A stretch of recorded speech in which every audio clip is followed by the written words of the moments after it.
Hello, welcome back. It's Julie of Julie Lawton Design Build. Today we're going to talk about how do you get your contractor's license. A lot of people ask me, how do you get your contractor's license? How do you start the whole process? Like yesterday I got a call from a woman who wanted to know how do I do it, because she can see that I was a designer first and now I'm a contractor and a one-stop shop and all that. But what she wanted to know is how did I do it and what's the process? So I basically described to her how you need the experience in the field. You need to take a major exam and then you get tested and fingerprinted by the FBI and everything. It's a whole process to become a licensed contractor. So in my case, I went from a smooth transition from being a designer to being a contractor. And then after I was licensed, it completely changed my world because I was able to control the job, do it legally and properly for the client, and omit all this stress and drama for the client, because then they have a one-stop shop and one person only to talk to. But that's in my case only. So for most people, you just want to get your contractor's license. You got to have experience, you got to have training in the field, and then you have to take the exam and then follow the rules of your local state. Step number one to getting your contractor's license is to get the experience. So you got to get a job. You got to work for another contractor for a minimum of 4 years and prove you have the experience, so someone can vouch for you that you actually have the knowledge and you have the exposure to construction, like you're actually in the dirt doing the work. Step two is after you're ready and you've had the experience in the field and you think you have enough knowledge, now you need to actually study for the exam. In my case, I hired a little program, which is like a class I could take. So they give you like 6 binders of information, the law side and the construction side. So I actually studied just like I studied in college for this exam. It took me like 6 weeks to study. I went through all the documents they gave me, and it's like, again, it's like a little mini college exam.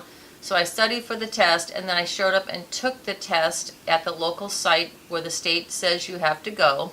And then once you get there and you take the exam, the questions are multiple, and every test question is different. Everybody's separated, so you never know what questions you're going to get asked.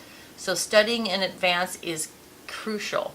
Step 3, after you've passed the exam, then you get to apply for your contractor's license. So to apply for the contractor's license, the very next step before you can do that is to go to your local sheriff's office, and they fingerprint you, handprint you, and do a background check through the FBI. So once that's approved, then you take that document and you can apply for your contractor's license through the state. And then once you apply to the state, of course, the first thing they want is a bond. So that takes money. You got to put money down for a bond. And then you need to get your $1 million liability insurance. So those 3 things together make up the contractor's license.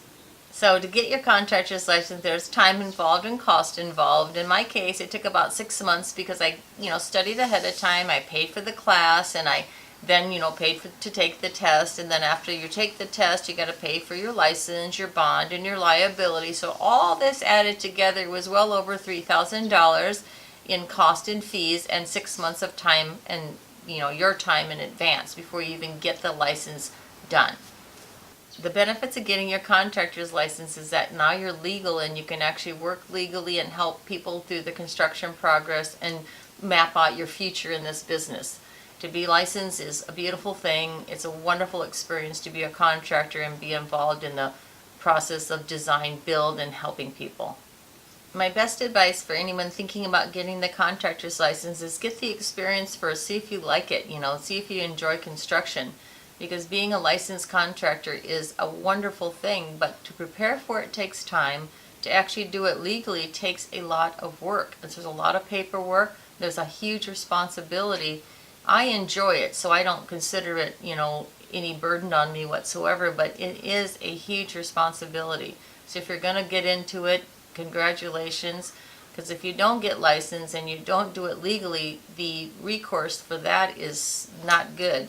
So to get in this business and do it right is the only way to go. Thanks for stopping by. Don't forget to click the subscribe button below and visit my website, julielawton.com. And remember, it all starts with a good plan.